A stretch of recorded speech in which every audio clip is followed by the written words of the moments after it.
Instructions to the psychomotor skills candidate for spinal immobilization of the supine patient. This skill is designed to evaluate your ability to provide spinal immobilization to a supine patient using a long spine immobilization device. You arrive on the scene with an EMT assistant. The assistant EMT has completed the scene survey as well as the primary assessment, and no critical condition requiring any intervention was found. For the purposes of this evaluation, the simulated patient's vital signs remain stable. You are required to treat the specific, isolated problem of a suspected unstable spine using a long spine immobilization device. When moving the simulated patient to the device, you should use the help of the assistant EMT and me. The assistant EMT should control the head and cervical spine of the simulated patient while you and I move the simulated patient to the immobilization device. You are responsible for the direction and subsequent actions of the EMT assistant and me. You may use any equipment available in this room. You have 10 minutes to complete this procedure. Do you have any questions? Nope. Spinal immobilization of the supine patient. The candidate takes or verbalizes body substance isolation precautions. Scene safety, BSI. The candidate directs the assistant to place and maintain the head in a neutral inline position, and also directs the assistant to maintain manual stabilization of the head. I'm going to have my partner hold inline manual stabilization of the head. The candidate assesses motor, sensory, and circulatory functions in each extremity. Checking pulses in the upper extremity. Are they present? Yes. Can you feel me touching? Yes. Wiggle your fingers. Okay. I'm going to go down to the lower extremities and check for pulses. Are they present? Yes. Can you feel me touching? Yes. And wiggle your toes. Okay. PMS is present times 4. The candidate applies the appropriately sized extrication collar. I'm going to measure the C-collar from the front of the chin to the angle of the shoulders.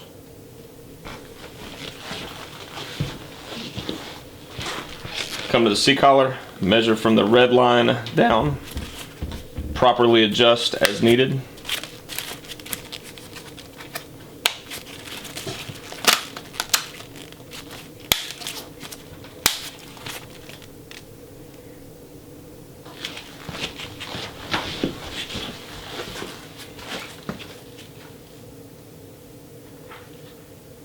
I already said.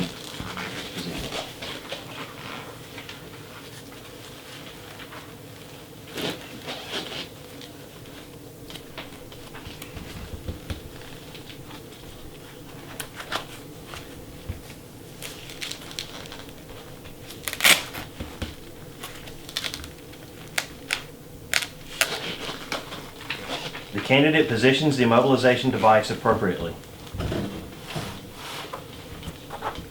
The candidate directs the movement of the patient onto the device without compromising the integrity of the spine. We're going to roll the patient up on the head person's count. Ready? 1, 2, 3.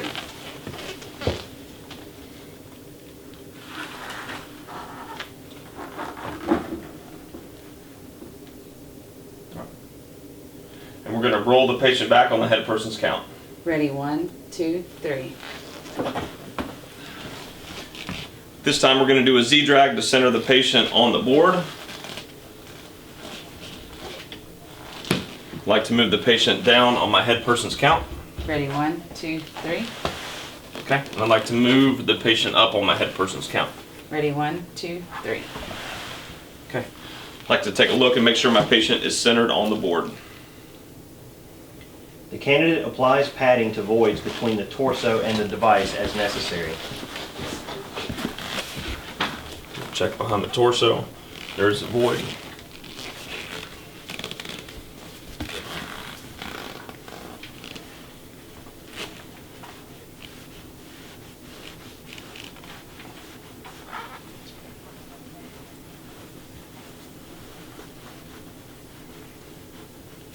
The candidate immobilizes the patient's torso to the device.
You take a deep breath. Okay. All right. Take another deep breath. Okay. Get a pad between the patient's legs.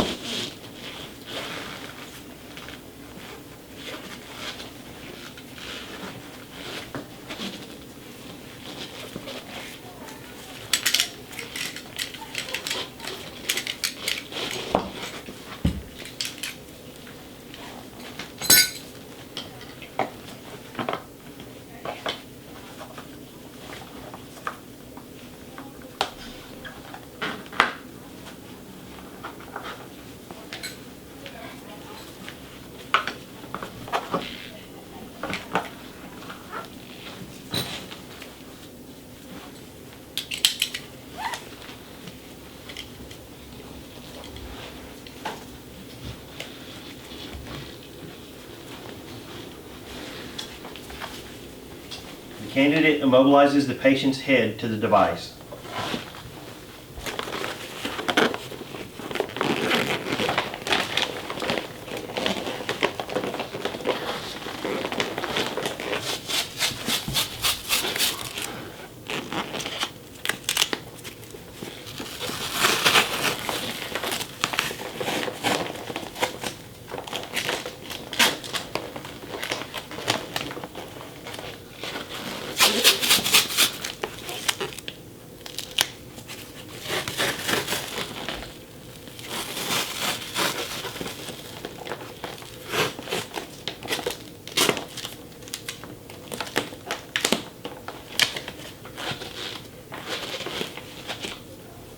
The candidate secures the patient's legs to the device.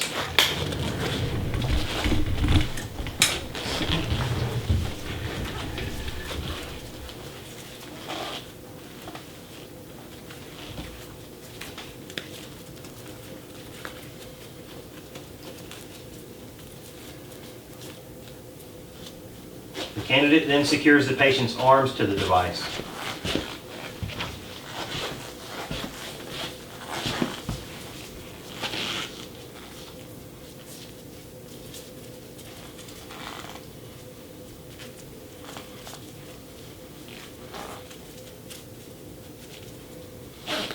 The candidate then reassesses motor, sensory, and circulatory function in each extremity. Check for pulses. Are they present? Yes. Can you feel me touching?